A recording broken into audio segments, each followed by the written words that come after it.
नमो लोये सौहरिहन्ताणं नमो लोये सौहृदानं नमो लोये सौभागिर्यानं नमो लोये सौज्यायानं नमो लोये सौत्रिकावती सावनं ओंकारमेन्दु संयुक्त नित्यं ध्यायन्ति योगिनः कामदमोक्षदं चैव ओंकाराय नमो नमः मङ्गलं भगवान् मङ्गलं गौतमोऽग्नि मङ्गलं कुञ्कुण्डार्यो विजेन्द्रमोसुमङ्गलं नमः समयसाराय स्वानुभूत्या तथास्ति स्वभावाय भवाय सर्वः कृपावनिदाता।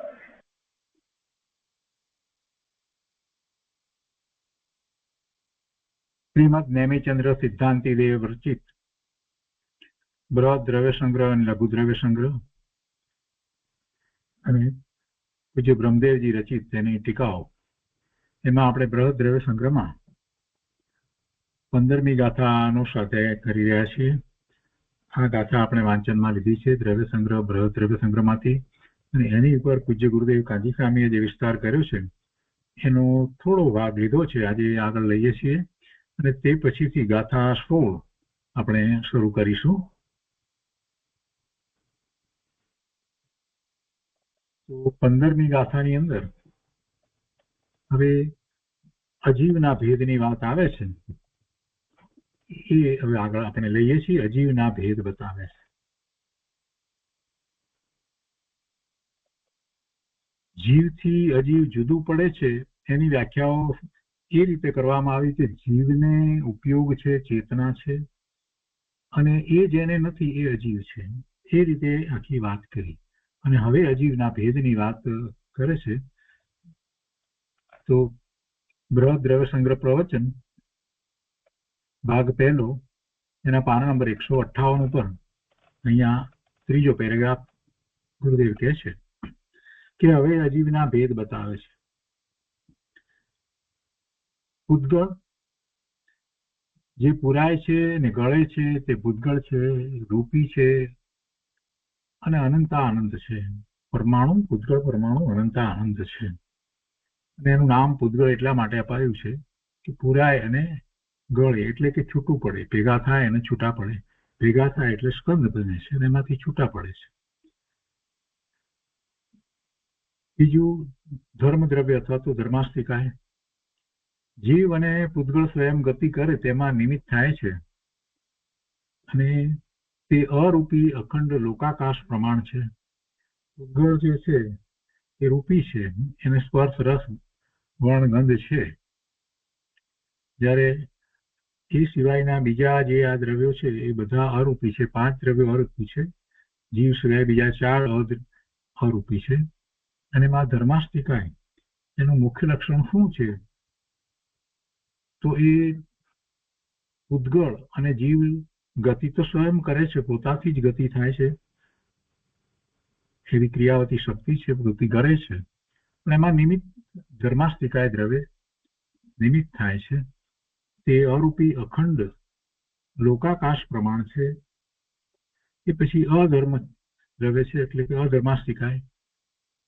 એ જીવ અને પૂતગળ ગતિપૂર્વક સ્થિતિને પ્રાપ્ત થાય, એટલે કે ગતિ કરતા હોય અને પછી એમને સ્થિતિ કરવી હોય તો એમાં એ નિમિત્ત છે, અને તે પણ અરૂપી અખંડ લોકાકાશ પ્રમાણ છે. તે પછી ચોથું આકાશ. બધા દ્રવ્યોને અવગાહનમાં નિમિત્ત છે. તે લોકાલોકમાં વ્યાપેલું છે. એટલે લોકાલોકમાં વ્યાપેલું છે એટલે આકાશ અખંડ જ ભેદ છે. અને એનો જે ભાગ જેમાં બધા દ્રવ્યો રહ્યા છે એને આપણે લોકાકાશ કહીએ છીએ. એ સિવાયનો અનંત એ અલોકાકાશ છે, અને એ બધા દ્રવ્યને અવગાહનામાં નિમિત્ત છે. 5મું કાળ દ્રવ્ય. બધા દ્રવ્યોને પરિણમનમાં નિમિત્ત છે. એનો પોતાનો અવગાહના ગુણ છે, મુખ્ય ગુણ. બધા દ્રવ્યોમાં અનંત ગુણ છે. દરેકના મુખ્ય ગુણની અપેક્ષાથી અહીંયા એને લક્ષણ તરીકે સમજાવવામાં આવ્યા. કહે છે કે બધા દ્રવ્યોને પરિણમનમાં કાળ દ્રવ્ય છે તે નિમિત્ત છે. પરિણમન તો દરેક દ્રવ્ય પોતે પોતાનું પોતાથી કરે છે. કઈ કાળ દ્રવ્ય એને પરિણમન કરાવે છે એવો અર્થ નથી. લોકાકાશના એક એક પ્રદેશે સ્થિત એવા અસંખ્ય કાળાણુ છે, રત્નના રાશિની જેમ રહેલા છે, સર્વજ્ઞ પ્રત્યક્ષ જોયેલ છે ને યુક્તિ તથા આગમથી સિદ્ધ થઈ શકે છે. આ વાત એટલા માટે કરવી પડી કે શ્વેતાંબરમાં કાળને દ્રવ્ય તરીકે માનતા નથી. એટલે ગુરુદેવ કહે છે કે સર્વજ્ઞ પરમાત્માએ એ કાળાણુ પ્રત્યક્ષ જોયેલ છે અને યુક્તિ તથા આગમથી સિદ્ધ થઈ શકે છે. એટલે તર્ક દ્વારા પણ એ વાત સિદ્ધ થઈ શકે છે. કેમ કે જ્યારે એની પર્યાયનો આપણે સ્વીકાર કરીએ છીએ તો પર્યાય છે તો દ્રવ્ય વિના પર્યાય હોય નહીં. એટલે પર્યાય એટલે આ જે એક સમય બે સમય જે કહીએ છીએ પળ વિપળ બધું, અથવા તો સેકન્ડ મિનિટ જે કહીએ છીએ એની પર્યાય છે. તો એ પર્યાય છે તો દ્રવ્ય હોવું જોઈએ. એટલે એ યુક્તિથી સિદ્ધ થઈ શકે છે ને આગમમાં પણ એ જ રીતે વાત આવી છે એટલે આગમથી સિદ્ધ થઈ શકે છે.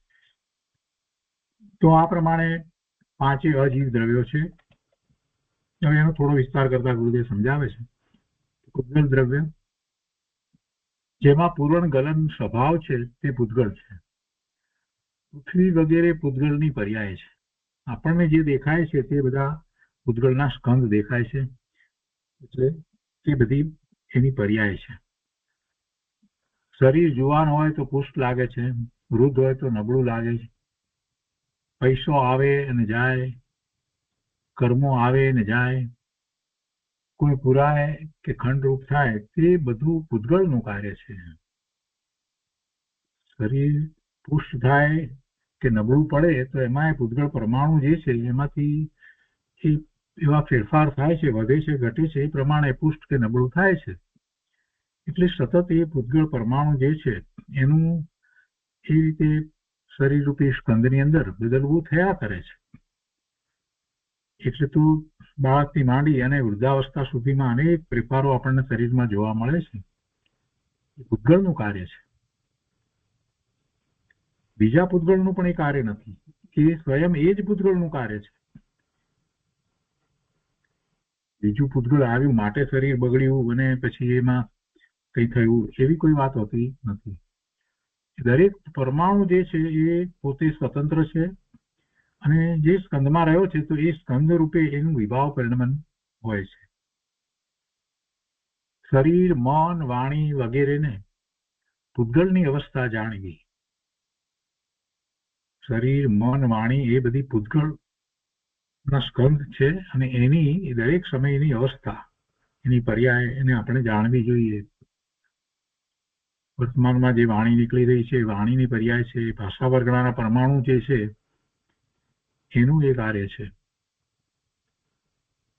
જીવ પૂતગલનો જાણનાર છે, તેનો કરતા હતા નથી. પૂતગલના પરિણામને જીવ કરતો નથી, પૂતગલના પરિણામને જીવ ભોગવતો નથી, એને નિયંત્રિત પણ કરતો નથી. પૂતગલના પરિણામને જીવ નિયંત્રિત પણ કરતો નથી. એ કાર્ય પૂતગલનું છે, એ પૂતગલ પોતે જાતે કરે છે. અને આ વાતનો જ્યારે સ્વીકાર કરવામાં આવે તો પછી જગતમાં જે કંઈ દ્રષ્ટિગોચર આ જીવને થાય છે એ બધું પૂતગલના સ્કંદ છે. અને એ બધા એ પોતે પોતાનું કાર્ય કરે છે એનો કરનારો હું એટલે કે આત્મા નથી, એને ભોગવનારો હું નથી, એના નિયમન કરનારો પણ હું નથી. અને જ્યારે આવો વિચાર થાય છે, આમ માને અને આમ શ્રદ્ધા કરીએ તો પછી પરના કરતાપણાનું અભિમાન ટળી જાય છે. પરના નિયમનનું, પરની પર્યાયોને હું બદલી શકું, પરની અવસ્થાને હું બદલાવી શકું, પરમાં હું કાર્ય કરી શકું, આવા જે બધા અભિમાન જીવને અનાદિના ચાલ્યા આવે છે કે અગૃહિત મિથ્યાત્વ છે, એવું પરનું અભિમાન ટળી જાય. ગુરુદેવ કહે છે કે વેપારી અભિમાન કરે છે કે હું દુકાને ન બેસું તો દુકાન કેમ ચાલે, દુકાન ન ચાલે. હું દુકાને બેસું તો દુકાન બરાબર ચાલે. દુકાન અને તેમાં રહેલા પદાર્થો પૂતગલ છે, તે તેના કારણે આવે જાય એવું જ વસ્તુનું સ્વરૂપ છે. તો એમાં આ દુકાનમાં બેસે કે ન બેસે એથી પેલા પદાર્થો ઉપર શું થવાનું છે, ગુરુદેવ એ વાત સમજાવે છે. કે એના કારણે એ પદાર્થો આવે છે અને જાય છે, પણ અજ્ઞાની અભિમાન કરે છે કે એ બધું મારા કારણે થાય છે, હું જેમ ઈચ્છું એમ એ પદાર્થોનું આવવું અને જવું થાય છે. પાણીમાંથી બરફ થાય અને વળી પાછું બરફમાંથી પાણી થાય, દાળ ભાત શાક થાય, ચોખા રંધાય અને ભાત થાય, અને એવી જ રીતે શાક થાય. તો એ બધો પૂતગલનો સ્વભાવ છે, જીવનો સ્વભાવ નથી. અને આમ જાણી પરનું અભિમાન છોડવું અને પોતે જ્ઞાન સ્વભાવમાં રહેવું. પરના કાર્યો હું કરી શકતો નથી, પરને સ્પર્શી શકતો નથી. કૃપાળુદેવે કહ્યું છે કે એક તણખલાના 2 ટુકડા પણ આ જીવ કરી શકતો નથી. જીવનું કાર્ય એ નથી. જીવનું કાર્ય જ્ઞાન સ્વભાવ છે, તો જ્ઞાન સ્વભાવે પરિણમવાનું જ એનું કાર્ય છે. એ વિભાવ ભાવે થાય છે એ એનો પોતાનો દોષ છે. વાસ્તવમાં એ સ્વભાવ ભાવે જ શોભે છે. આગળ કહે છે કે ધર્મ દ્રવ્ય જીવ અને પૂતગલને ગતિમાં નિમિત્ત છે. ધર્માસ્તિકા જીવ અને પૂતગલને ગતિમાં નિમિત્ત છે, અને અધર્માસ્તિકા સ્થિતિમાં એટલે ગતિ કરતા પૂતગલ અને જીવને સ્થિતિ કરવામાં નિમિત્ત છે. આકાશ બધા પદાર્થોને અવગાહન આપે એવા લક્ષણ વાળું છે, અને કાળ બધાને પરિણમનમાં નિમિત્ત છે. આ પ્રમાણે જાણવું. એનો વધુ વિસ્તાર ગુરુદેવે લીધો નથી, પણ મૂળ વાત એ જ કરવી છે કે આ જે 4 છે એ તો આપણને દ્રષ્ટિમાં પણ આવતા નથી, આપણે એના સંબંધી બહુ વિશેષ વિચારે કરતા નથી, પણ જે વારંવાર આપણને ખ્યાલમાં આવે છે, ડગલે ને પગલે આપણી સામે જ રહ્યું છે, એવું આ પૂતગલના સ્કંદ. એ પૂતગલના સ્કંદ જે છે એની અનેક પ્રકારની રચનાઓમાં આ જીવ મોહ પામે છે, અને એને લીધે એમાં ઈષ્ટ અનિષ્ટ બુદ્ધિ કરે છે, અને એમાં કર્તાપણાની અને ભોગતાપણાની બુદ્ધિ કરે છે. એટલે જ ભવના ભ્રમણ થાય છે. એટલે અનાદિથી જે જીવની સાથે સંયોગમાં રહ્યું છે, કર્મ રૂપે, શરીર રૂપે, એ પૂતગલને બરાબર આપણે સમજવાનું છે, અને એ ભેદ જ્ઞાન કરવા માટે સમજવાનું છે કે જે મને આ હંમેશા દેખાય છે, મારી સમીપમાં જે દેખાઈ રહ્યું છે એ મારું નથી, એ રૂપે હું નથી, એ મારા રૂપે થઈ શકતું નથી. વળી તેમાં પૂતગલ દ્રવ્ય, ગુરુદેવ આગળ સમજાવે છે કે વળી તેમાં પૂતગલ દ્રવ્ય મૂર્ત એટલે કે સ્પર્શ રસ ગંધ વર્ણવાળું છે. શરીર મન વાણી દાળ ભાત રોટલા વગેરે રૂપી છે. એ બધા રૂપી છે, એ દેખાય છે આપણને, એમને મૂર્તિકપણું છે, મૂર્ત છે. ધર્મ અધર્મ આકાશ અને કાળ અમૂર્ત છે અથવા અરૂપી છે. આત્મા પણ અરૂપી છે, અને અજીવમાં 4 અરૂપી અને 1 રૂપી છે એમ જાણવું. અજીવમાં 4 અરૂપી છે અને પૂતગલ 1 જ રૂપી છે એમ જાણવું. વળી જેવી રીતે સર્વ જીવોમાં અનંત જ્ઞાન, અનંત દર્શન, અનંત સુખ, અનંત વીર્ય સાધારણ છે, બધામાં છે, એટલે સાધારણ છે, સામાન્ય છે, બધામાં છે, બધા જીવમાં સામાન્ય. ભવી કે અભવી બધામાં તે શક્તિ રૂપે છે. બધામાં અનંત જ્ઞાન, અનંત દર્શન, અનંત સુખ, અનંત વીર્ય એ શક્તિ રૂપે ભવ્ય હોય કે અભવ્ય બધામાં એ પડ્યું છે. તેવી રીતે સ્પર્શ રસ ગંધ વર્ણ આ 4 ગુણો બધા પૂતગલોમાં સાધારણ છે. કોઈ પૂતગલ એના વિનાનું હોતું નથી. 4 દરેક પૂતગલ પરમાણુની અંદર રહેલા છે, એના એ ગુણ છે, એટલે એ સાધારણ છે, સામાન્ય છે. દરેક પૂતગલ પરમાણુની અપેક્ષાએ એમાં સામાન્ય છે. અગ્નિમાં રસ પણ છે. કોઈને પ્રશ્ન થાય કે તો અગ્નિમાં રસ ક્યાં છે? દેખાય છે બરાબર, પણ રસ ક્યાં છે? તો ગુરુદેવ કહે છે કે અગ્નિમાં રસ પણ છે, અને પાણીમાં ગંધ પણ છે. બધા ગુણો રહેલા છે. કોઈ પૂતગલ એવું નથી કે જેમાં આ 4 ગુણો ન હોય.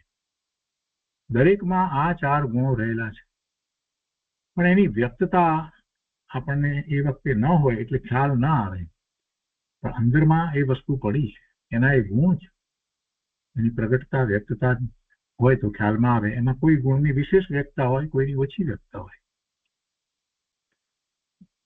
છેવટે જે એની વ્યક્તતા આપણે જોઈએ છીએ એ તો સ્કંદ દ્વારા જ આપણે તો જાણીએ છીએ ને. તીર્થંકર ભગવાન, કેવળી પરમાત્મા, સર્વજ્ઞ પરમાત્મા એ તો સીધે સીધું જાણે છે, પણ આપણે તો એના સ્કંદને જ જાણીએ છીએ. એટલે એમાં કોઈ સ્કંદની અંદર એક ગુણની મુખ્યતા લાગતી હોય કે બે ગુણની મુખ્યતા લાગતી હોય, કોઈ એક ગુણની મુખ્યતા ન લાગતી હોય એટલે એવી વ્યક્તતા ન હોય. પણ બધા એમાં રહેલા બધા પૂતગળ પરમાણુની અંદર ચારે ચાર ગુણ રહેલા છે. પણ પૂતગળને એની ખબર નથી. પૂતગળને ખબર નથી કે મારામાં આ ચાર ગુણો છે. એ કાંઈ જાણતું નથી, એનું જ્ઞાન સ્વભાવ નથી. આત્માનો જ્ઞાન સ્વભાવ છે એટલે આત્મા તે બધાને જાણે છે. મારામાં જ્ઞાન આદિ ગુણો છે અને પૂતગળમાં સ્પર્શ આદિ ગુણો છે, એમ આત્મા ભેદ જ્ઞાન કરે છે. અને આ પૂતગળના ગુણો અને બધા જીવોને જાણવાથી જીવ એવું ભેદ જ્ઞાન કરે છે. વળી જેવી રીતે શુદ્ધ બુદ્ધ એક સ્વભાવના ધારક, જેવી રીતે શુદ્ધ બુદ્ધ એક સ્વભાવના ધારક સિદ્ધ પરમાત્મા, એમનામાં કેવળ જ્ઞાન, કેવળ દર્શન, અનંત વીર્ય, અનંત સુખ એમ અનંત ચતુષ્ટય અતિન્દ્રિય છે. સિદ્ધ પરમાત્માને કેવળ જ્ઞાન, કેવળ દર્શન, અનંત વીર્ય, અનંત સુખ એવા ચતુષ્ટય, એવા અનંત ચતુષ્ટય અતિન્દ્રિય છે. એ ઇન્દ્રિય દ્વારા ખ્યાલમાં આવતા નથી. તે ઇન્દ્રિયથી જણાય તેવા નથી. તેવી રીતે શુદ્ધ પરમાણુમાં, એક પરમાણુમાં રૂપ, ગંધ, રસ અને સ્પર્શ ઇન્દ્રિયથી દેખાય તેવા નથી, એટલે એ પણ અતિન્દ્રિય છે. કોઈ પ્રશ્ન કરે કે પરમાણુ મૂર્ત છે માટે દેખાવા જોઈએ, ના, એવો નિયમ નથી. પરમાણુ દ્રવ્ય પણ અતિન્દ્રિય છે. એક પરમાણુ એ પણ અતિન્દ્રિય છે. ઇન્દ્રિય દ્વારા એ દેખાય એવું નથી. એ ઇન્દ્રિય જ્ઞાનનો વિષય નથી. પરમાણુના સ્કંદ જે છે એ સ્કંદ જ્ઞાનમાં દેખાય છે, એનું જ્ઞાન થઈ શકે છે. પણ એક પરમાણુનો વિચાર કરીએ તો એ પરમાણુ સર્વજ્ઞ પરમાત્માને પ્રત્યક્ષ દેખાય છે. પણ એવું કેવળ જ્ઞાન જ્યાં સુધી પ્રગટ નથી થયું ત્યાં સુધી છદ્મસ્થ અવસ્થામાં એક પરમાણુ, એક પ્રદેશ અને એક સમય એનું જ્ઞાન જીવને થઈ શકતું નથી. એને માત્ર એ સમજી શકે છે. આપણને એક સમયનો ખ્યાલ આવે, આપણે શાસ્ત્ર દ્વારા, તર્ક દ્વારા, અનુમાન દ્વારા નિર્ણય કરીએ કે આ એક સમય કહેવાય, આ એક પરમાણુ, કે આ એક પ્રદેશ. પણ જેમ સર્વજ્ઞ પરમાત્માને એનું જ્ઞાન સીધે સીધું પ્રત્યક્ષ જેવી રીતે છે તેવી રીતે થાય છે, એવું છદ્મસને થઈ શકતું નથી. અને અહીંયા આ ગુણની વાત લીધી છે, તો ગુણો જે છે તે પરમાણુની અંદર આ રૂપ, ગંધ, રસ, સ્પર્શ એ અતિન્દ્રિય છે. એ ગુણ છે એ અતિન્દ્રિય હોય એ રીતે પણ વિચાર કરીએ તો એમ ખ્યાલમાં આવે છે કે એ અતિન્દ્રિય છે. ખરી રીતે તો છ દ્રવ્ય અતિન્દ્રિય છે, કેમ કે છ દ્રવ્ય એ ગુણોનો સમૂહ છે અને ગુણોનો સમૂહ એ અતિન્દ્રિય છે. ખરી રીતે તો છ દ્રવ્ય અતિન્દ્રિય છે. આ બધું દેખાય છે એ તો જડની વૈભાવિક અવસ્થા છે. જડની વૈભાવિક અવસ્થા છે. એટલે પૂતગળ પરમાણુના સ્કંદ જે છે એ પૂતગળની વૈભાવિક અવસ્થા છે. તે મૂળ દ્રવ્ય નથી. મૂળ દ્રવ્ય તો પરમાણુ છે અને તે અતિન્દ્રિય છે. આ બધી વાત થઈ એટલે કોઈને એવો પ્રશ્ન થાય કે આ તો બરાબર, પણ એમાં ધર્મ શું આવ્યો? આમાં ધર્મ શું આવ્યો? તેનું સમાધાન આપતા ગુરુદેવ કહે છે કે છ પદાર્થો અતિન્દ્રિય છે, છ દ્રવ્ય જે છે તે અતિન્દ્રિય છે. કેમ કે ગુણોનો સમૂહ એટલે દ્રવ્ય, અને દ્રવ્ય માં રહેલા જે ગુણો છે, દરેકની અંદર રહેલા ગુણો એ કઈ આપણને ઇન્દ્રિયો દ્વારા ખ્યાલમાં આવે એમ નથી. એ 6 પદાર્થો અતિન્દ્રિય છે. જે ઇન્દ્રિયોથી જણાય છે તે સ્થૂળ છે, તે મારી ચીજ નથી. અને સૂક્ષ્મ પરમાણુ તે પણ મારી ચીજ નથી. એ સ્થૂળ હોય કે સૂક્ષ્મ હોય એ મારી વસ્તુ નથી, એ મારાથી ભિન્ન છે. હું તો અતિન્દ્રિય જ્ઞાન સ્વભાવી આત્મા છું અને ભેદ જ્ઞાન કરવું તે ધર્મ છે. મારું કાર્ય એ જ છે. જ્ઞાન સ્વભાવી છું તો હું જ્ઞાન દ્વારા વસ્તુના સ્વરૂપને જેમ છે તેમ ભગવાને જે રીતે કહ્યું છે તેવી રીતે એને જાણું છું. એ મારું કર્તવ્ય છે. પરના કાર્યો કરવું કે પરને ભોગવું એ મારું કાર્ય નથી. હું અતિન્દ્રિય જ્ઞાન સ્વભાવી છું. ઇન્દ્રિય દ્વારા મને મારા જ્ઞાન સ્વભાવનો અનુભવ થતો નથી. હું ભગવાન આત્મા જ્ઞાન સ્વભાવી છું, પણ એ અતિન્દ્રિય પણ મને અનુભવમાં આવે છે. એ જ્ઞાન દ્વારા જ મારા જ્ઞાન સ્વભાવનો અનંત ગુણના ભવનનો અનુભવ થાય છે, એક રૂપે અનુભવ થાય છે. હવે આગળ કહે છે કે હવે સ્થૂળ પૂતગલોની વાત કરે છે. જેવી રીતે સંસાર દશામાં રાગ દ્વેષને લીધે કર્મ બંધાય છે, સંસાર દશામાં જીવને રાગ દ્વેષના પરિણામ થાય છે, તો એને કારણે આશરો અનુબંધ થાય છે અને કર્મ બંધાય છે, દ્રવ્ય કર્મ બંધાય છે. અને જ્ઞાન, દર્શન, સુખ અને વીર્ય એમ ચારેયમાં અશુદ્ધતા આવે છે. કર્મને લીધે અશુદ્ધતા નથી. અશુદ્ધતા તો પોતાના કારણે અશુદ્ધતા છે, પણ એ નિમિત્ત કારણ છે. કર્મ છે તેમાં નિમિત્ત કારણ છે. અને આ અશુદ્ધતા જે કહેવામાં આવી એ તો જીવને પોતાની પર્યાયમાં થઈ રહી છે. કર્મને લીધે અશુદ્ધતા નથી, પોતાના કારણે અશુદ્ધતા છે. પરંતુ એવી અશુદ્ધતાની અહીંયા વાત કરવી છે, કર્મ જે થાય છે એની વાત કરવી છે, તો એમાં કહે છે કે રાગ દ્વેષને લીધે કર્મ બંધાય છે અને જ્ઞાન, દર્શન, સુખ અને વીર્ય એમ ચારેયમાં અશુદ્ધતા આવે છે. કર્મને લીધે અશુદ્ધતા નથી, પરંતુ પોતાના કારણે અશુદ્ધતા છે. તો તેવી રીતે લુખાસ અને ચિકાસના કારણે બે પરમાણુના સ્કંદથી અનંતા પરમાણુના સ્કંદ સુધીમાં એ અશુદ્ધતા થાય છે. જેમ રાગ દ્વેષને કારણે પોતાને એવા ભાવકર્મ બંધાય છે, તો એવી રીતે અહીંયા ઉદ્ગળ પરમાણુની અંદર ચિકાસ અને લુખાસને કારણે એ બંધાય છે અને એવા સ્કંદ થાય છે. તો અહીં સ્કંદને અશુદ્ધ કહ્યું છે. શરીર, કર્મ, હીરા, માણેક, શુદ્ધ આહાર, ભગવાનનું સમોસરણ, પરમ ઔદારિક શરીર વગેરે બધા સ્કંદો અશુદ્ધ છે. બધા સ્કંદ અશુદ્ધ છે.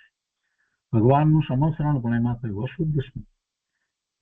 સ્કંદ માત્ર અશુદ્ધ કહેવાય, કેમ કે એનું મૂળ દ્રવ્ય પરમાણુ જે છે તે શુદ્ધ હોય, પણ સ્કંદ થાય છે તો એ લુખાસ ચિકાસને કારણે પરમાણુ ભેગા થયા છે.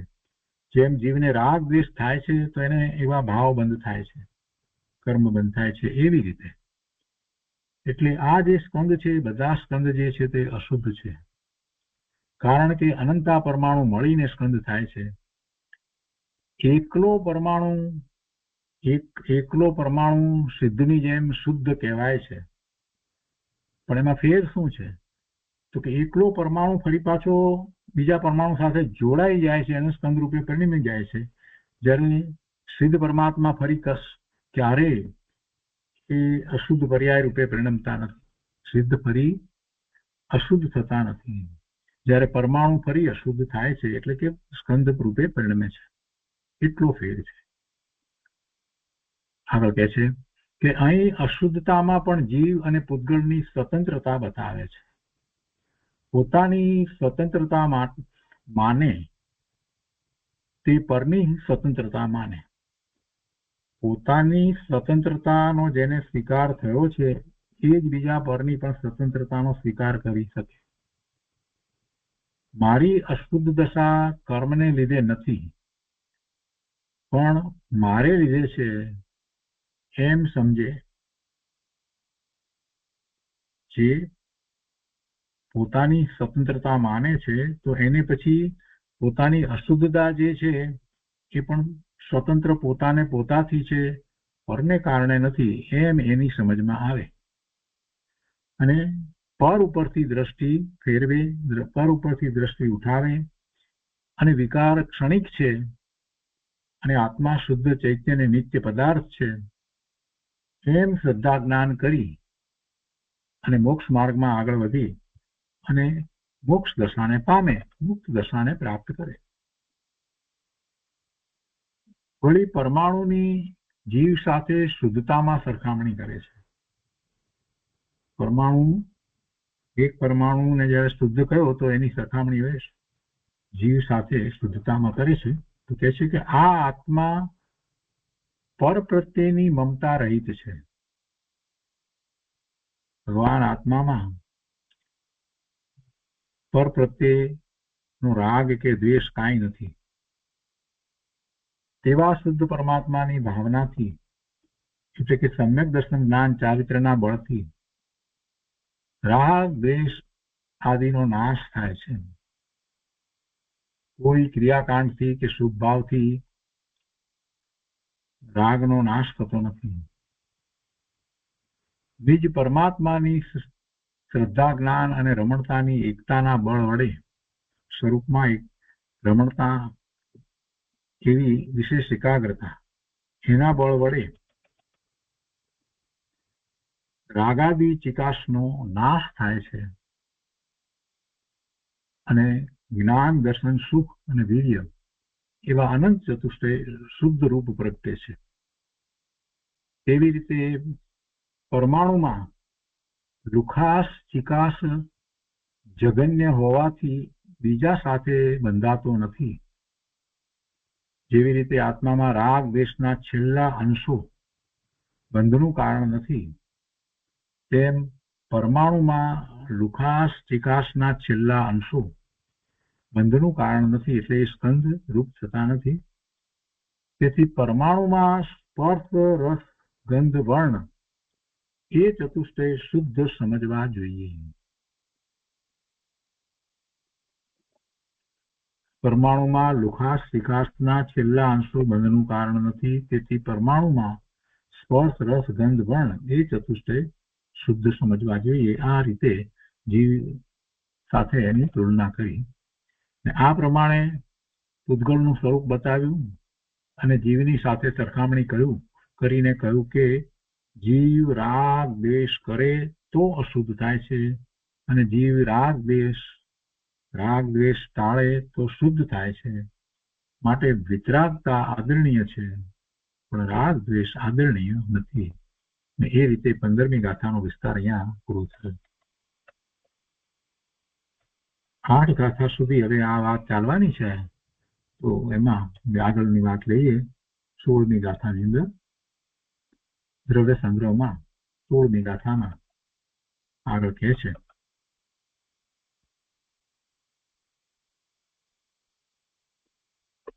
સોળમી ગાથાનો અહીંયા ઉપોદ્ઘાત નથી આપતો, પણ દ્રવ્ય સંગ્રહમાં આપે છે કે હવે પૂતગલ દ્રવ્યના વિભાવ વ્યંજન પર્યાયોનું પ્રતિપાદન કરે છે. 16મી ગાથાની અંદર પૂતગલ દ્રવ્યના વિભાવ વ્યંજન પર્યાયોનું પ્રતિપાદન કર્યું છે. વિભાવ વ્યંજન પર્યાય એટલે શું?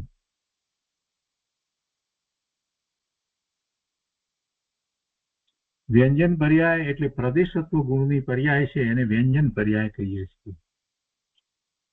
પ્રદેશત્વ ગુણની પર્યાયને આપણે વ્યંજન પર્યાય કહીએ છીએ. અને એ બે પ્રકારે હોય, સ્વભાવ વ્યંજન પર્યાય અને વિભાવ વ્યંજન પર્યાય.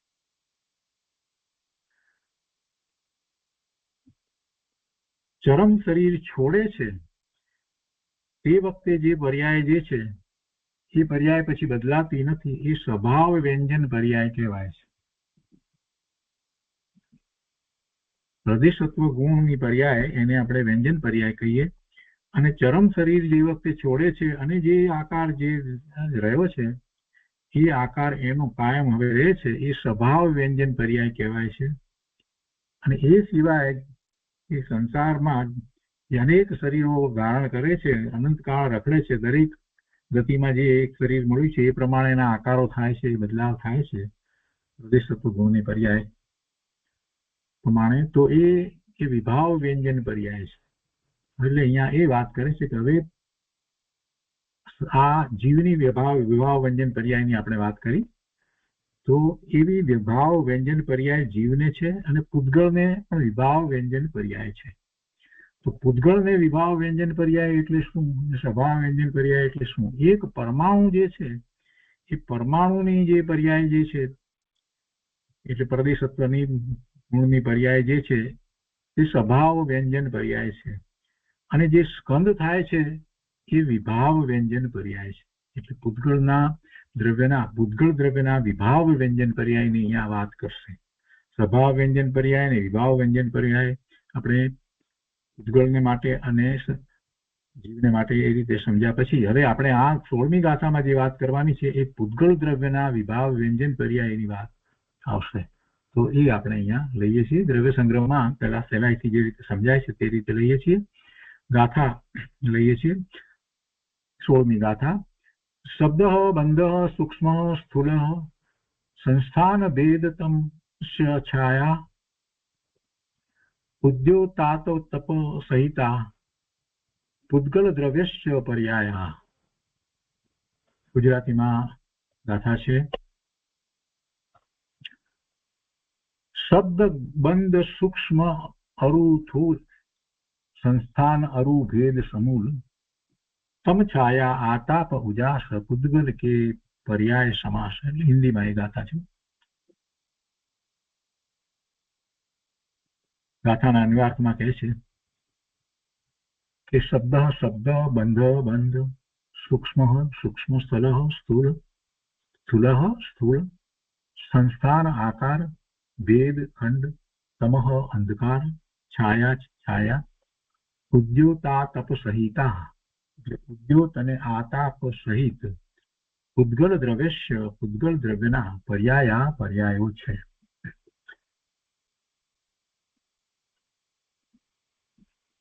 શબ્દ બંધ સૂક્ષ્મ સ્થૂળ આકાર ખંડ અંધકાર છાયા ઉદ્યોત અને આતાપ સહિત પૂતગલ દ્રવ્યના પર્યાયો છે. ભાવાર્થમાં કહે છે કે 10 પર્યાયો પૂતગલ દ્રવ્યના શબ્દ વગેરે 10 પર્યાયો છે. આ રીતે 10 પર્યાયો છે. પછી એનું વર્ણન આગળ આવશે. અહીંયા તો સામાન્ય વર્ણન જે ફૂટનોટમાં લીધું છે પણ એ આપણે નથી લેતા. એનું વિશેષ વર્ણન જે છે એ આપણે ટીકામાંથી લઈશું. અહીંયા કે છે બીજું કે બંધ, તો કે છે પહેલું કર્મબંધથી પૃથકભૂત સ્વશુદ્ધ આત્માની ભાવનાથી રહિત જીવને અનુપચરિત અસદભૂત વ્યવહાર નહીંથી દ્રવ્યબંધ છે. કર્મબંધથી પૃથકભૂત, કર્મબંધથી જુદું શું છે?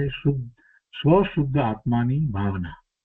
એવા સ્વશુદ્ધ આત્માની ભાવનાથી રહિત જીવને આવા કર્મ બંધાય.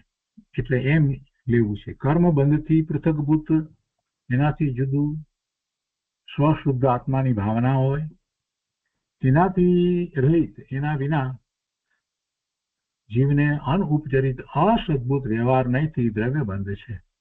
અસદભૂત વ્યવહાર નહીંથી દ્રવ્યબંધ છે. એ પણ અનુપચરિત એટલે દ્રવ્યબંધ તો થાય છે એટલે અનુપચરિત કયો ઉપચાર નથી.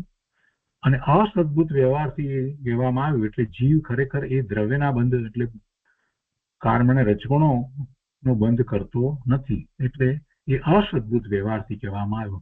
જીવને તો ભાવ બંધ થાય છે. જીવને ભાવ બંધ છે.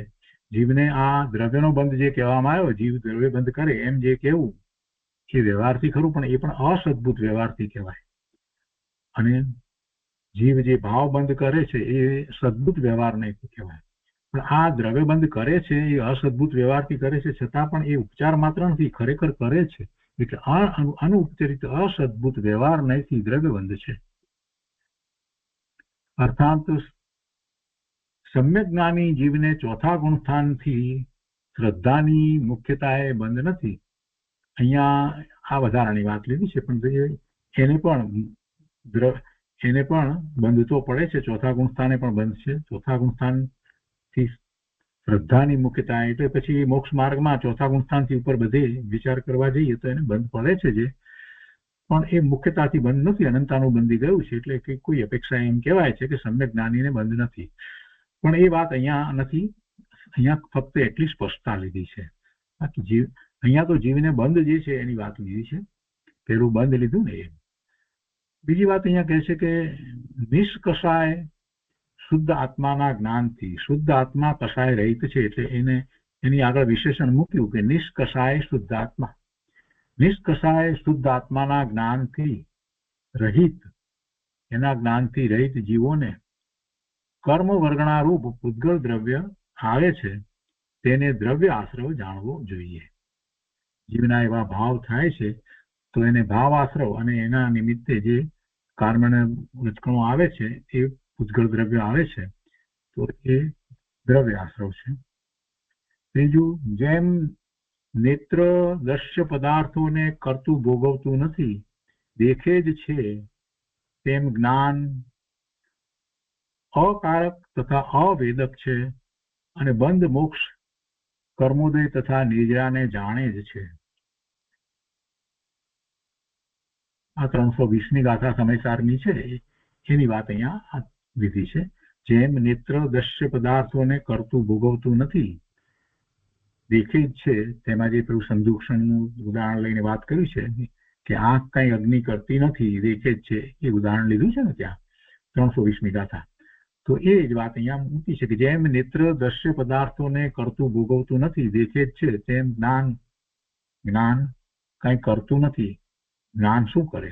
જ્ઞાન અકારક છે અને અવેદક છે, અને બંધ મોક્ષ કર્મોદય તથા નિદ્રાને જાણે જ છે.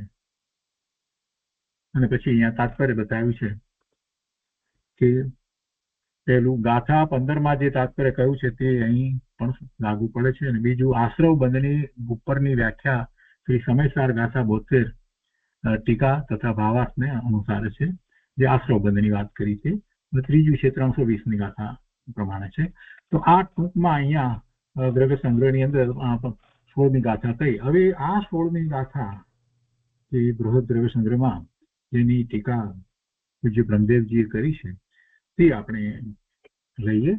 ત્યાંથી ઘણી બધી વાતને આપણે સમજવાની છે. તો ગાથા 16 એમાં ઉપોદઘાતની આપણે વાત કરી દીધી કે અહીંયા આ પૂતગળ દ્રવ્યના વિભાવ વ્યંજન પર્યાયનું પ્રતિપાદન કરવામાં આવ્યું છે.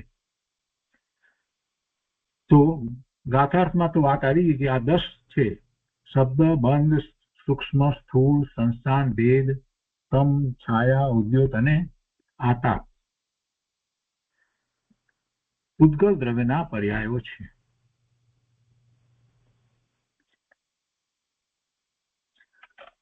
અને પછી અહીંયા આગળ ટીકામાં કહે છે એ બધા પૂતગળના પર્યાયો છે એમ કહે છે. અને પછી કહે છે કે હવે વિસ્તાર બતાવે છે. પહેલું શબ્દ લીધું છે. જો શબ્દની વાતને આપણે શાંતિથી સમજવાની છે. શબ્દ એટલે શું? આપણે જે સાંભળીએ છીએ એનો જરાક વિચાર કરીએ તો આપણને ખ્યાલ આવે. આપણે જે વાંચીએ છીએ એનો જરાક વિચાર કરીએ તો ખ્યાલ આવે. આપણે જે બોલીએ છીએ એનો જરાક વિચાર કરીએ તો આપણને ખ્યાલ આવે કે શબ્દ શું વસ્તુ છે, શબ્દ કહેતા શું છે. તો કહે છે કે ભાષાત્મક અને અભાષાત્મક એમ શબ્દ બે પ્રકારે છે. ભાષાત્મક અને અભાષાત્મક, ભાષારૂપ અને અભાષારૂપ એમ શબ્દ બે પ્રકારે છે. હવે ત્યાં ભાષાત્મક શબ્દનો વિચાર કરીએ, જે ભાષારૂપ જે છે શબ્દ તે, તો એ ભાષારૂપ શબ્દ જે છે તે અક્ષર રૂપ અને અનક્ષર રૂપ, અક્ષર રૂપ અને અક્ષર રહિત એટલે અનક્ષર, અક્ષર રૂપ અને અનક્ષર રૂપ ભેદથી ભાષાત્મક શબ્દના બે પ્રકાર છે. પહેલું ભાષાત્મક શબ્દ લીધો તો ભાષાત્મક શબ્દ જે છે, જે ભાષા રૂપે છે, એ અક્ષર રૂપ અને અનક્ષર રૂપ ભેદથી એ ભાષાત્મક શબ્દ બે પ્રકારે છે. હવે એને સમજાવે છે.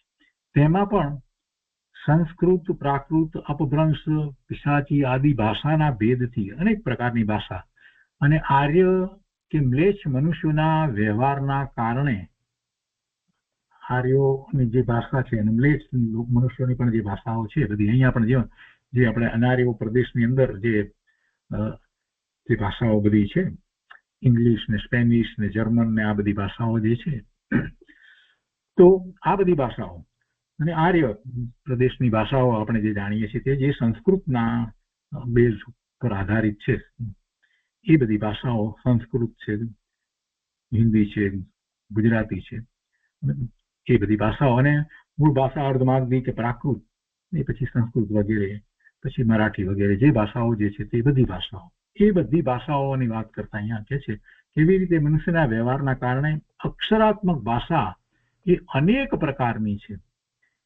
એ અક્ષરાત્મક ભાષા અનેક પ્રકારની છે જે અક્ષર દ્વારા લખી શકાય છે, વાંચી શકાય છે, એવી અક્ષરાત્મક ભાષા, અને એ અક્ષરને વાંચી અને બોલી શકાય છે એવી એ ભાષા, એ અક્ષરાત્મક ભાષા છે, એ અનેક પ્રકારની છે.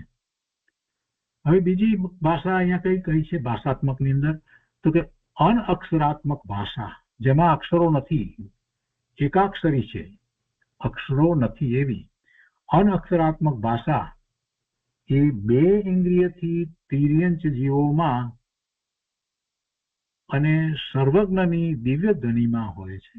2 ઇન્દ્રિયને પણ ભાષા હોય છે, જે અવાજ જે નીકળે છે તો એની ભાષા છે. 2 ઇન્દ્રિય, 3 ઇન્દ્રિય, 4 ઇન્દ્રિય, 5 ઇન્દ્રિય બધા તિર્યંચ ને બધાની જે ભાષા છે તે એ અનઅક્ષરાત્મક ભાષા 2 ઇન્દ્રિય આદિ તિર્યંચ જીવોમાં અને સર્વજ્ઞની દિવ્ય ધ્વનિમાં હોય છે. સર્વજ્ઞની દિવ્ય ધ્વનિ એકાક્ષરી છે, ઓમ રૂપે છે, એટલે એને પણ અનઅક્ષરાત્મક અથવા તો એકાક્ષરાત્મક કહેવામાં આવે છે, એકાક્ષરી પણ કહેવામાં આવે છે. એ દિવ્ય ધ્વનિમાં હોય છે. એટલે ભાષાત્મક શબ્દની વાત કરીએ તો એમાં 2 પ્રકાર કયા, એક અક્ષરાત્મક જે આપણે સામાન્ય બોલીએ છીએ, કરીએ છીએ, આ બધી ભાષાઓ લખીએ છીએ, કરીએ છીએ, અને બીજી અનઅક્ષરાત્મક જે 2 ઇન્દ્રિય આદિ 2 તિર્યંચ જીવોમાં અને સર્વજ્ઞની દિવ્ય ધ્વનિમાં હોય છે. હવે એના પછી કહે છે કે અભાષાત્મક, એમ શબ્દો 2 પ્રકારે છે, એમ કહ્યું ને, ભાષાત્મક અને અભાષાત્મક. તો અભાષાત્મક જેમાં ભાષા નથી એવા શબ્દના પ્રકાર ઘણા છે, એ હવે જોઈએ. તો અભાષાત્મક શબ્દ એ પહેલા તો આપણે 2 પ્રકારે જોઈએ, એક તો પ્રાયોગિક અને એક વૈશેષિક. વૈશેષિક એટલે કુદરતી, વૈશેષિકનો અર્થ છે સહજ કુદરતી એવો અર્થ થાય, અને બીજું અને પહેલું છે પ્રાયોગિક, જે કરવામાં આવે તે. તો અભાષાત્મક શબ્દો પ્રાયોગિક અને વૈશેષિકના ભેદથી 2 પ્રકારે છે. અને એનો અહીંયા શ્લોક મૂકે છે, તતમ વીણાદિકમ જ્ઞેયમ વિતતમ પટહાદિકમ ઘરમ તુ કાશ્યતાલાદિ સુશિરમ વંશાદિકમ વિદુઃ. એનો કૌંસમાં અર્થ આપ્યો છે કે વીણા આદિના શબ્દને તત, ઢોલ આદિના શબ્દને વિતત, મંજીરા વગેરેના અવાજને ઘન, અને બંસી એટલે વાંસળી આદિના શબ્દને સુશીર કહે છે. બધા પ્રકારના વાદ્યોના અવાજો જે જુદા જુદા પ્રકારના છે અને એના નામ પણ અહીંયા આપણે ત્યાં તો છે. વીણા આદિ એટલે બધા તંતુ વાદ્ય, જેમાં તાર હોય છે એને તંતુ વાદ્ય કહેવામાં આવે છે. આ ગિટાર છે કે મેન્ડોલિન છે કે વીણા છે કે તાનપુરો છે કે એ બધા જે છે એ બધા શું છે, સિતાર છે, એ બધા જે છે તે તંતુ વાદ્ય છે. તો એનો જે અવાજ હોય છે બધાનો એ ખ્યાલ આવી જાય છે કે આ તંતુ વાદ્યનો, એટલે તારમાંથી નીકળતો અવાજ છે ને, એટલે તો એનું નામ છે વીણા આદિના શબ્દને, એ બધાને તત કહેવાય. અને ઢોલ આદિના, પછી એમાં ઢોલ પણ આવે, નગારું પણ આવી જાય, નાળ પણ આવી જાય, ઢોલક પણ આવી જાય, અને પછી પેલા અત્યારે જે બધા વગાડે છે બોંગા ને ફોંગા ને બધું જે કંઈ, એ બધા એના શબ્દને વિતત કહે છે, એ વિતત કહેવાય. અને મંજીરા વગેરેના અવાજને, મંજીરા જેવા કેટલા બીજા પણ હોય જે ઝણઝણાટ કરતા હોય, એ બધા પણ એમાં આવી જાય, એવી જાતના પણ વગાડવામાં આવે છે બા, તો એને ઘન કહે છે. અને વાંસળી જેવા જે કંઈ છે એ બધા આદિના શબ્દને સુશીર કહે છે, જેમાં હવા ફૂંકી અને જે કરવામાં આવે એ બધા. એમાં એટલું વાંસળી નહીં પણ બીજા પણ આવી જાય, શરણાઈ પણ આવી જાય, અને બીજા અહીંયા આપણે જે કેટલાક આપણે વાજિંત્રો જે વગાડીએ છીએ એ બધા પણ એમાં આવી જાય. તો એના 4 નામ કહેવામાં આવે છે. પણ અહીંયા મૂળ વાત શું ચાલે છે કે આ બધા જે અવાજ જે છે એને પ્રાયોગિકમાં લીધા છે. પ્રાયોગિક એટલે કરવામાં આવ્યા હોય એવા, કે વૈશ્વાસિક નથી, સહજ કુદરતી અવાજો નથી, જે પ્રાયોગિકમાં આવે છે. હવે એ વાત કે છે તો કહે છે કે એ શ્લોકમાં કહેલા ક્રમ પ્રમાણે પ્રયોગથી થયેલ એવા પ્રાયોગિક શબ્દ, આ પ્રાયોગિક શબ્દ એ 4 પ્રકારના કહેવામાં આવે. એ 4 પ્રકારના કહેવામાં આવે: તત્, વિતત, ઘન અને સુશીર. પછી વિસ્રસા એટલે સ્વભાવથી થયેલા એવા વૈશ્રસિક શબ્દ. વૈશ્રસિક શબ્દ એ વાદળા વગેરેથી થાય છે. જેમ વાદળાનો ગડગડાટ જે થાય છે, એ પાણી જે નદીમાં વહે છે અને જે અવાજ આવે છે તે, પથ્થર બે ટકરાય છે અને જે અવાજ આવે છે તે, આ બધા જે અવાજ જે છે તે બધા એ વૈશ્રસા, અવિશ્રસા એટલે સ્વભાવથી થયેલ એવા વૈશ્રસિક શબ્દો છે. આ શબ્દનો એ પ્રકાર કહેવામાં આવ્યો. એટલે આ કયા શબ્દની વાત થઈ? જે અભાષાત્મક છે તે. અભાષાત્મક શબ્દ જે છે એ 2 પ્રકારે એમાં કહેવામાં આવ્યા. એક પ્રાયોગિક જે કરવામાં આવે છે એવા, અને બીજા કુદરતી જે છે તે વૈશ્રસિક. તો એમ એ શબ્દના પ્રકાર થયા. અને આ જે વૈશ્રસિક જે છે એ પણ અનેક પ્રકારના છે. ધરતીકંપ થાય ત્યારે અમુક જાતનો અવાજ થતો હોય છે. બધા કેટલાય પ્રકારે કુદરતમાં એવા અવાજો આપણને થતા સાંભળવા મળે છે. અરે અગ્નિ એકદમ આગળ થયો હોય તો પણ એના અવાજો આપણને સુસવાટા વગેરેના અવાજો બધા જે છે ને એ બધા અવાજ, એ શબ્દ. આગળ કહે છે અહીંયા વિશેષમાં કે શબ્દાતીત, શબ્દ નથી તેવું, શબ્દથી અતીત, શબ્દથી અતીત, શબ્દાતીત નિજ પરમાત્માની ભાવનાથી ચ્યુત થયેલ. અહીંયા તો વાત તો કરવી છે નિજ પરમાત્માની ભાવનાથી ચ્યુત થયેલની, પણ એ નિજ પરમાત્મા કેવો છે શબ્દની વાત કરીને કહે છે કે એ શબ્દ રહિત છે. નિજ પરમાત્મામાં કોઈ શબ્દ નથી. કેમ કે શબ્દ તો પૂતગળની પર્યાય છે. શબ્દ પૂતગળની પર્યાય છે. તો એ શબ્દાતીત નિજ પરમાત્મા, અને એ પરમાત્માની ભાવનાથી જે ચ્યુત થયેલ છે, એ પરમાત્માની એકાગ્રતા એનું લક્ષ્ય નથી, એ ભાવનાથી જે ચ્યુત થયેલ છે એવા કહે છે કે નિજ પરમાત્માની ભાવનાથી ચ્યુત થયેલ શબ્દ આદિ મનોજ્ઞ અને અમનોજ્ઞ 5 ઇન્દ્રિયના વિષયોમાં આસક્ત. અહીંયા શબ્દની વાત છે એટલે પહેલા શબ્દ લીધો છે, પણ બધા જ 5 ઇન્દ્રિયના વિષયો, શબ્દ આદિ જે મનને ગમે છે અને જે મનને નથી ગમતા એવા શબ્દ આદિ મનોજ્ઞ અને અમનોજ્ઞ એ 5 ઇન્દ્રિયના વિષયોમાં આસક્ત જીવે જે સુસ્વર અને દુસ્વર નામનું નામ કર્મ ઉપાર્જિત કર્યું હતું, તેના ઉદયથી જો કે જીવમાં શબ્દ દેખાય છે તો પણ તે જીવના સંયોગથી ઉત્પન્ન થયેલ હોવાથી વ્યવહારથી જીવનો શબ્દ કહેવાય છે, પરંતુ નિશ્ચયથી તો એ શબ્દ પૂતગલ સ્વરૂપ જ છે.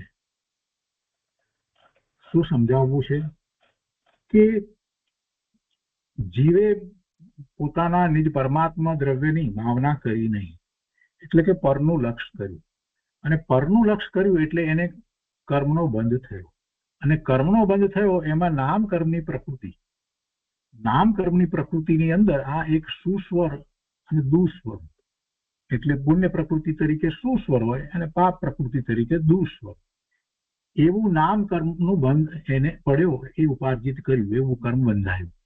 એવું કર્મ બંધાયું હતું તો એ કર્મના ઉદયથી જો કે જીવમાં શબ્દ દેખાય છે આપણને, તો પણ ખરેખર એ શબ્દ જીવના સ્વરૂપમાં નથી.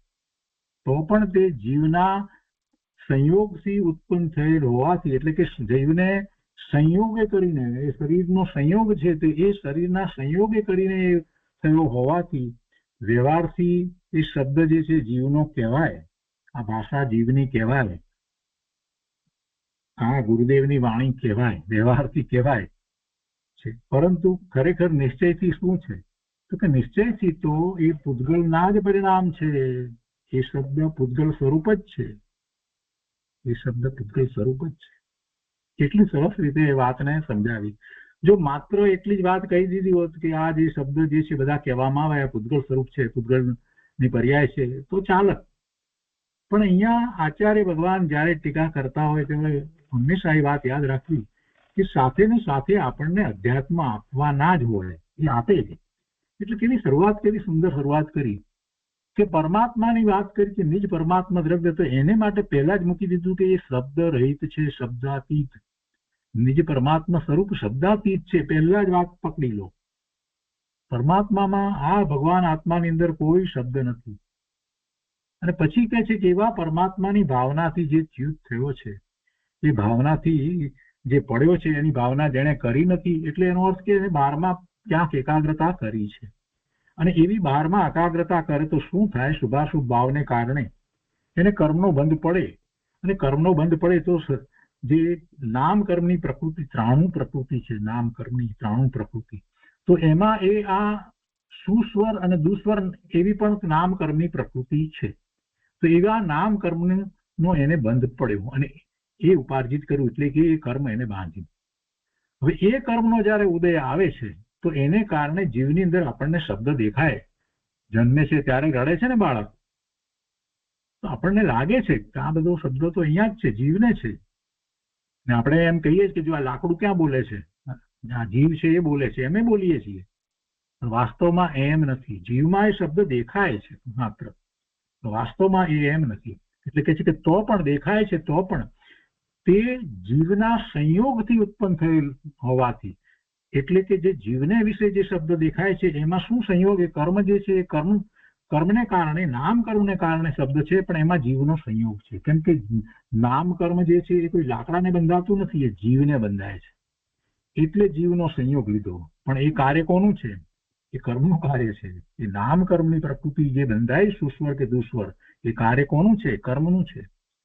પણ એ જીવના સંયોગે જે કર્મ એ શબ્દ રૂપે આપણને ખ્યાલમાં આવે છે. એટલે એમ લખ્યું છે અહીંયા, એમ લખ્યું ને તો પણ તે જીવના સંયોગથી ઉત્પન્ન થયેલ એમ લખ્યું છે. એમ નથી લખ્યું કે કર્મના સંયોગથી જીવ એ ઉત્પન્ન કરે છે, એમ નથી લખ્યું. કેમ કે એને પૂતગળનું જ કહેવું છે, એટલે છે એ પૂતગળનું જ કાર્ય. એટલે કે છે કે એ જીવના સંયોગથી ઉત્પન્ન થયેલ હોવાથી, સુસ્વર હોય કે દુસ્વર હોય, જેવો પણ અવાજ હોય તેવો, એને એટલા જીવના સંયોગથી થયો છે, એટલે એ જીવનો શબ્દ કહેવાય છે. આ જીવનો આ આવો અવાજ છે, મીઠો અવાજ ને કર્કશ અવાજ ને જે કંઈ કહીએ બધાના નામે આપણે ચડાવીએ છીએ. અથવા તો આમની વાણી, ગુરુદેવની વાણી અને કૃપાળુદેવની વાણી આપણે જે કહીએ છીએ તે એ વ્યવહારથી એમ કહેવાય છે. છતાં પણ પાછું ફરીથી કહે છે કે પરંતુ નિશ્ચયથી તો એ શબ્દ પૂતગલ સ્વરૂપ જ છે. તો માત્ર આપણે આટલું પૂતગલ સ્વરૂપ જ છે એટલું પકડીએ, એને બદલે આચાર્ય ભગવાન એમ ઈચ્છે છે કે તમે બધી વસ્તુને સમજો. જે પોતાને અવાજ છે, વાણી છે, એમાં એને કરતા પણ આ જીવને અનાદિનું પડ્યું છે ને કે હું આવી વાણી કરી શકું છું, હું જે પ્રમાણે ઈચ્છું એ પ્રમાણે વાણી કરી શકું છું, એમ જે જીવને અભિમાન છે ને એ અભિમાન અહીંયા ઉતારી દીધું છે કે ભાઈ એ તારું નથી, એ છેવટે વસ્તુ તો પૂતગલની જ છે. અને જો પૂતગલનું જે કાર્ય છે જીવના સંયોગથી એ પ્રગટ થાય છે, એ વાત બરાબર છે, પણ એ કાર્ય પૂતગલનું જ છે એમ આપણને તો મૂળ વાત કરી દીધી. તો જો પૂતગલનું એ કાર્ય છે તો એમાં તું શેના અભિમાન કરે છે? કોઈને ગાતા સરસ આવડે છે, અવાજ મધુર છે, તો એને અભિમાન થાય તો કે છે કે શેના અભિમાન છે ભાઈ? એ પૂતગલનું કાર્ય છે, તારું કાર્ય જ નથી. તારા સંયોગથી પણ એ કાર્ય તો પૂતગલનું જ કહ્યું, એમ નથી કહ્યું કે કર્મના સંયોગથી જીવનું કાર્ય, એમ ક્યાં વાત કરી છે? કેટલું અધ્યાત્મ ભર્યું છે.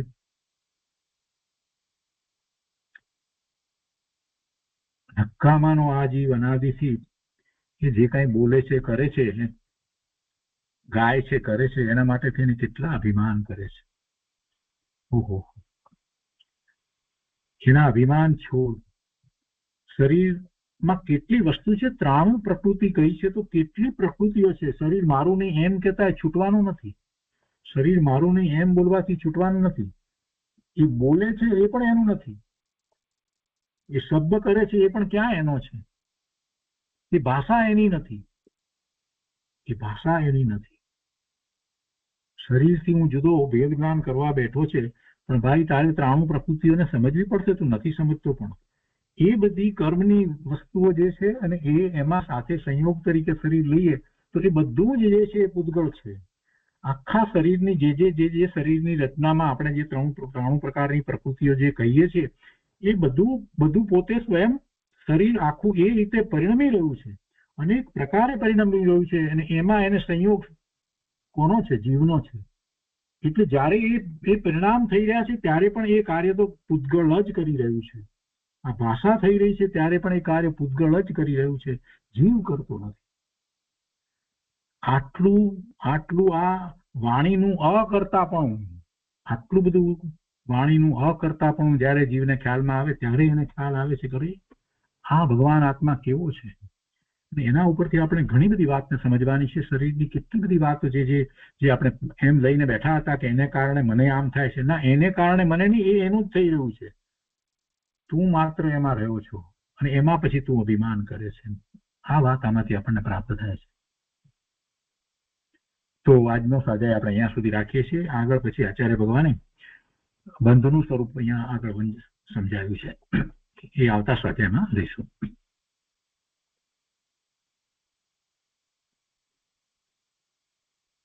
હવે આજના સ્વાધ્યાય સંબંધી પ્રભુ આપના પ્રશ્નો હોય તો વિચાર કરીએ.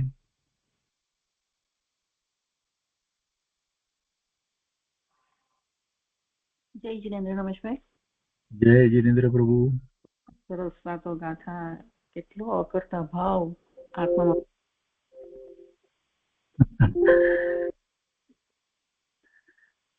અને રમેશભાઈ, આ 15મી ગાથા જયારે પૂરી થઈ ને ત્યારે ગુરુદેવના પ્રવચન જે છે ને એમાં છેલ્લો પેરેગ્રાફ જરા ફરીથી લેશો?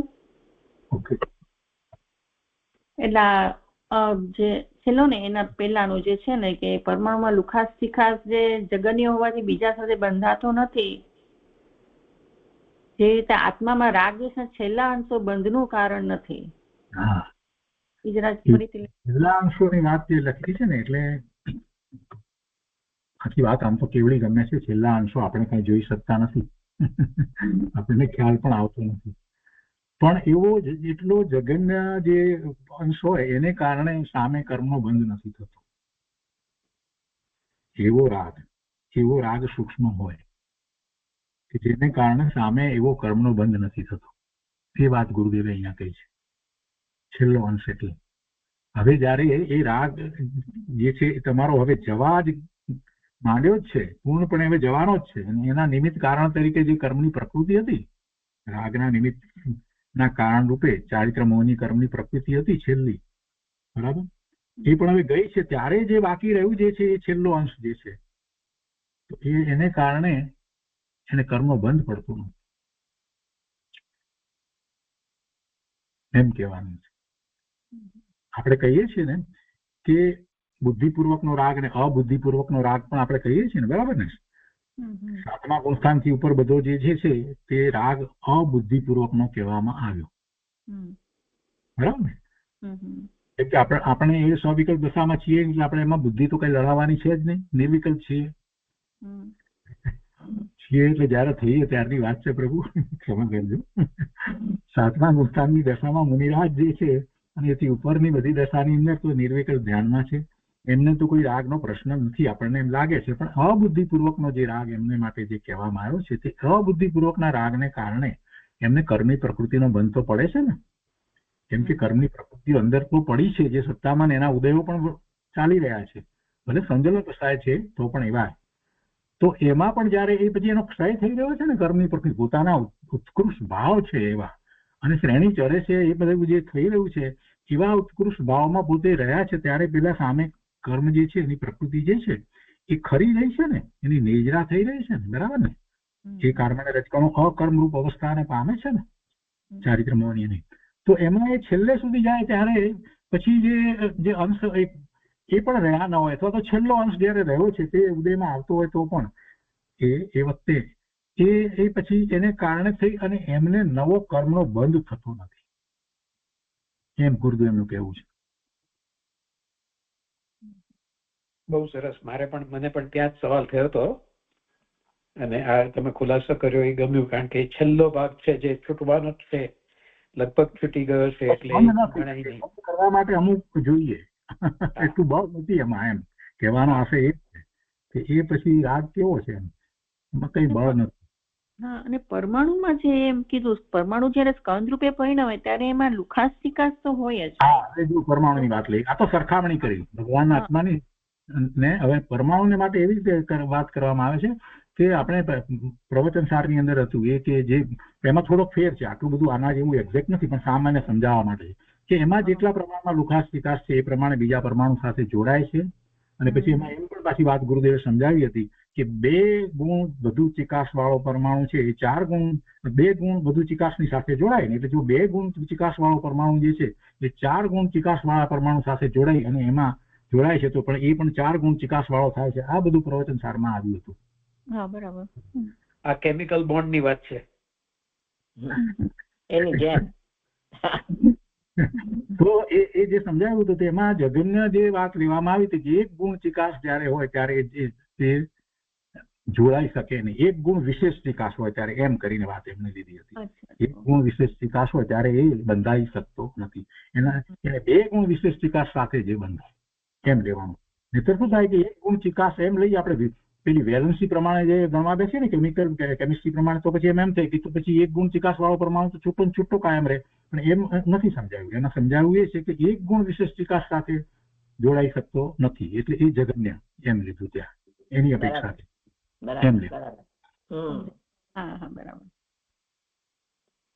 આ તમે કહો છો ને, દાખલો આપો જ, કોઈને જોબ જોતો હોય ને આખા ગામમાં ફરી આવે ને કોઈ આપે નહીં, તો પછી છેવટે પછી નક્કી કરે કે હું મારો ધંધો કરીશ, બાકી ક્યાંય જવા જેવું છે નહીં. આ એવી વાત થઈ ગઈ. નથી શબ્દ, નથી આ સ્પર્શ, સાંભળવામાં કોઈ 5 માંથી એકેય ઇન્દ્રિયનું મારું કાર્ય નથી, તો ઘરે જા પાછો. બહુ સરસ વાત નથી આવી, ગુરુદેવે એ વાત લીધી છે. બરાબર છે જયશ્રીબેન? સમજાઈ ગયું, બરાબર સમજાઈ ગયું. હા, નહીં તો પેટા પ્રશ્ન પૂછવાને, કેમ કે એમને ન જવા દેશો. આ પ્રશ્ન બહુ સૂક્ષ્મ હતું. જયારે પહેલી વાર મેં વાંચી ત્યારે મારે પણ 1 મિનિટ જેવા વિચાર કરવો પડે, એવું મેં કીધું ગુરુદેવ આ વાત કરી રહ્યા છે. બધાને એમ થાય કે 1 ગુણ ચિકાસ વાળો પરમાણુ હોય તો પછી કોઈની સાથે બંધાય જ નહીં. ના, એવો અર્થ નથી. એની જગતને એના સાથે જેની સાથે જોડાવાની અપેક્ષાથી વાત લેવામાં આવે કે 2 ગુણ ચિકાસ ની દિવાલ સામે 3 ગુણ ચિકાસ જોડે ન બંધાય, એમ ગુરુદેવ ઉદાહરણ પણ એવા આપ્યા છે. યાદ આવ્યું. એ રીતે આખી વાતને સમજાય. આ બધી વાત કરે એટલે આપણને બધું જૂનું કેટલી બધી વાતો આપણે સાંભળી હોય ને બધી આપણને યાદ આવે, વધારે સ્પષ્ટતાઓ થાય. પણ આજે તો મને તો બહુ મહત્વની વાત તો શબ્દની વાત જે આચાર્ય ભગવાને સમજાવી ને, એ બહુ મહત્વની વાત. આવી વાત આ કઈ સમજતું નથી કેતા. પહેલી દ્રષ્ટિએ તો આપણને એમ થાય કે આટલું જ કહેવાની જરૂર હતી ને કે પૂતગલના પરિણામ છે, એટલે એમાં આટલું બધું શું. પેલા તો એમ જ થાય ને આપણને કે આમાં તો વળી શું સમજવાનું હતું પૂતગલનું. અને જુઓ ને આપણે દ્રવ્ય સંગ્રહની અંદર તો કેવા સામાન્ય સમજાવી દીધું આ પુસ્તકની અંદર, અને એમને અર્થ ફક્ત લીધા એટલું જ લીધું. પણ જયારે આ ટીકા લઈએ છીએ ત્યારે આપણને ખ્યાલ આવે છે કે આચાર્ય ભગવાન તો આચાર્ય ભગવાન છે.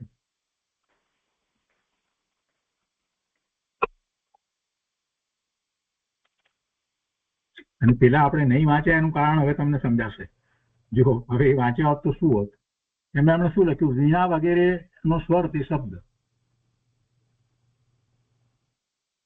પછી બંધ શું કહ્યું છે ખબર છે? બીજું, લાખ અને લાકડી વગેરેનું જોડાવું તે બંધ. હવે આ જે છે ને બરાબર નથી. અહીંયા લખ્યું ને આ સ્ટાર કર્યો છે ને 10 અહીંયા, એટલે મેં વાંચનમાં નથી લીધું. મને એમ થયું કે પૂરી વાત જે છે એ જ વાંચનમાં લઈએ, આવું અધૂરું એવું લેવાની જરૂર નથી ને. હમણાં આવું અધૂરું શુક્ર છાપ્યું એ મને તો વાસ્તી રખાય છે.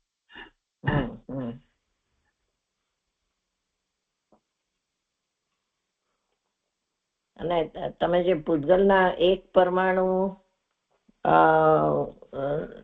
સ્નિગ્ધ કે વૃક્ષ એનો બંધ થતો નથી, તો એમાં તમે વધારે શું સમજાવ્યું? એ તો પરમાણુ લાયક જ નથી ને બંધ કરવાને, એમ નથી? એટલે એ પેલા સાથે લાયક નથી, જોડાતો નથી ને, જે એની અપેક્ષાથી વાત સમજાય. કેમ કે બે ગુણ વિશેષ ચિકાસ કે લુખાસ હોય તો એ જોડાય. એટલે બે ગુણ વિશેષ નથી તો એ જોડાઈ શકતો નથી. તો એની જઘન્ય છે, ઓછી છે, એમ લેવાનું. હા, પણ તો એક 3 સાથે નથી જોડાતો, એનું કારણ શું?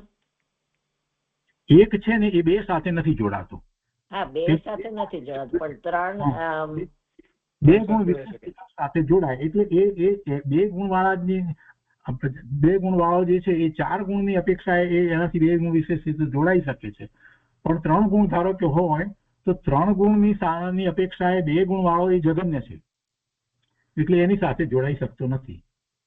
હા, પણ 1 ગુણ વાળો 3 ગુણ વાળા સાથે જોડાઈ શકે? હા, જોડાઈ શકે. એની કોઈ ના નથી. 2 ગુણ વિશેષ એમ લેવું છે અહીંયા. અચ્છા, 1 ગુણ વાળો 2 ગુણ વાળા સાથે નથી જોડાઈ શકતો, એમ લેવું છે. બરાબર.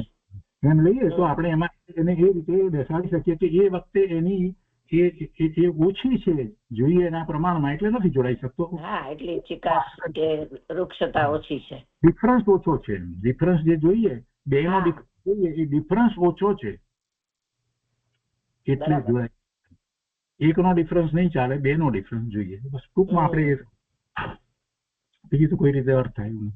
હાજી, બરાબર.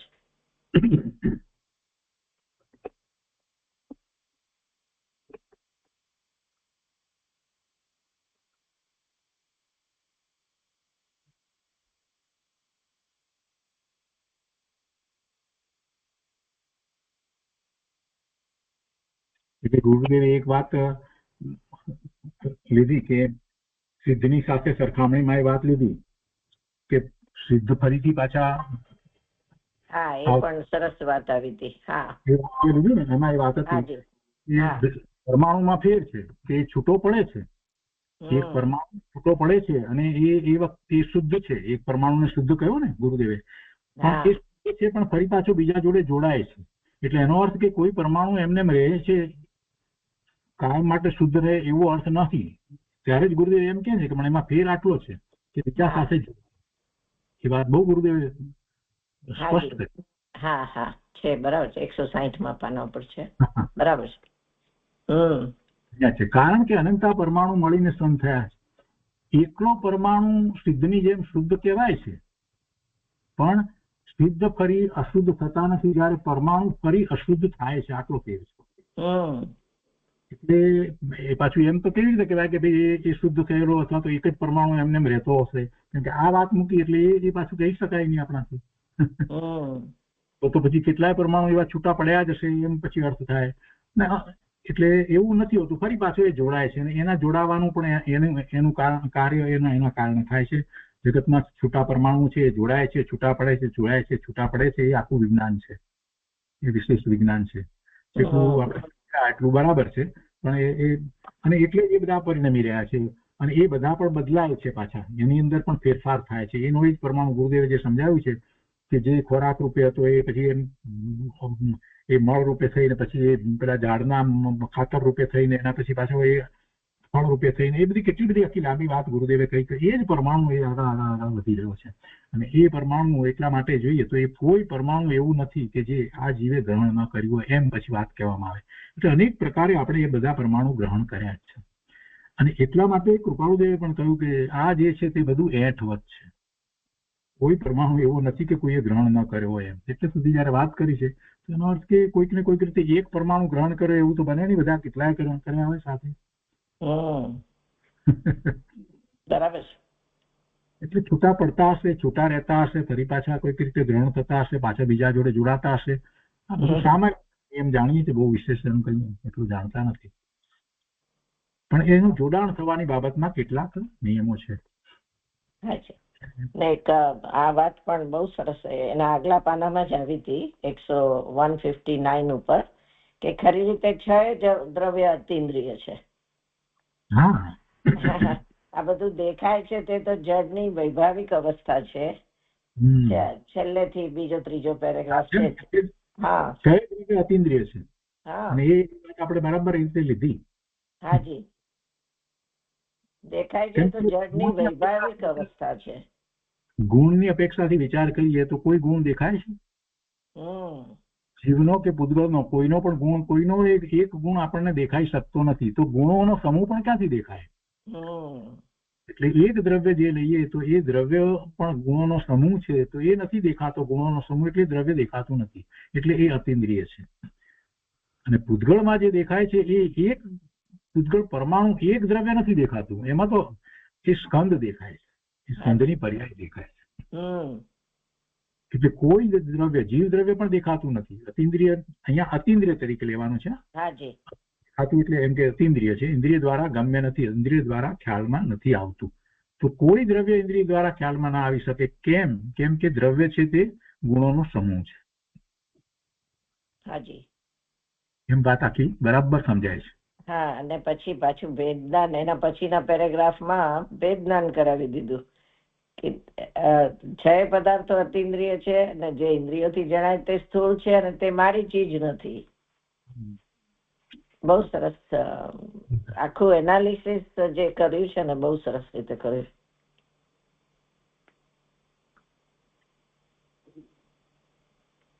ખરેખર તો એમાં એમ સમજવાનું છે કે પેલા 4 જે છે, ધર્માસ્તિકા, અધર્માસ્તિકા, આકાશ અને કાળ, એ અતિન્દ્રિય છે એમ માની અને એનો તો તને વિકલ્પ આવતો નથી પ્રભુ. અત્યારે ભગવાન એમ કે છે. અને જે આ તું જેને પૂતગળ પરમાણુ જે છે, તો એ પરમાણુ પણ ખરેખર અતિન્દ્રિય છે. માત્ર એ એના સ્કંદ જે છે એ તને દેખાય છે, એમાં તું શુક્ર રાચી રહે છે, એ પણ અતિન્દ્રિય જ છે. એ પણ અતિન્દ્રિય છે. એ પરમાણુ અપેક્ષાએ તું જોતો નથી, એટલે તને એમ લાગે છે કે મને દેખાય છે, ખ્યાલમાં આવે છે, ઇન્દ્રિય દ્વારા ખ્યાલમાં આવે છે. વાસ્તવમાં એ પણ તને ઇન્દ્રિય દ્વારા ખ્યાલમાં આવે એમ નથી, અતિન્દ્રિય જ છે. તું એના સ્કંદને જુએ છે એટલે, અને એમાં પછી રાચી રહ્યો છે. એને અતિન્દ્રિય સ્વીકારી લઈએ ને આપણે, પૂતગળ પરમાણુને અતિન્દ્રિય પરમાણુ તરીકે સ્વીકારીએ તો આખો ફેર પડી જાય છે. પેલા 4 ને અતિન્દ્રિય તરીકે સ્વીકાર્યા છે આપણે, એટલે એનું તો લક્ષ્ય આપણને ક્યારેય થતું નથી. બરાબર છે. એટલે આને અતિન્દ્રિય તરીકે એમ સ્વીકારવાનું. એ વાત આમાં દ્રવ્ય સંગ્રહમાં વાત બહુ ક્લિયર થઈ, ગયા પ્રવચનમાં અને આ પ્રવચનમાં અને બધે. બહુ સરસ વાત છે.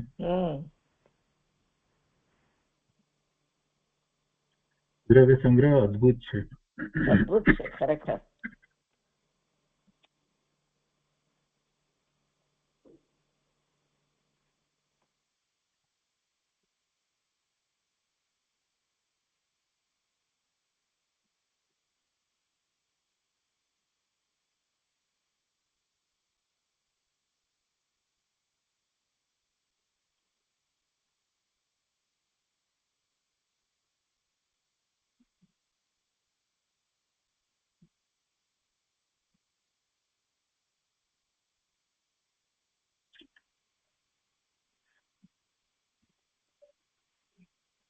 તો સુખધામ બોલીએ. મેઘાબેન પ્રભુ.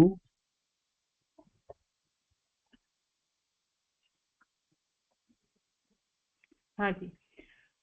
સુખધામ અનંત સુસંત ચહી, दिन रात रहे सद ध्यान मही, पर शांति अनंत सुधामय से, प्रणमो पदते वरते जयते, प्रणमो पदते वरते जयते. जय जिनेन्द्र बत्ताने. जय जिनेन्द्र. जय जिनेन्द्र. જય જિનેન્દ્ર. જય જી. जय जिनेन्द्र. जय जिनेन्द्र. जय जिनेन्द्र. जय जिनेन्द्र प्रभु.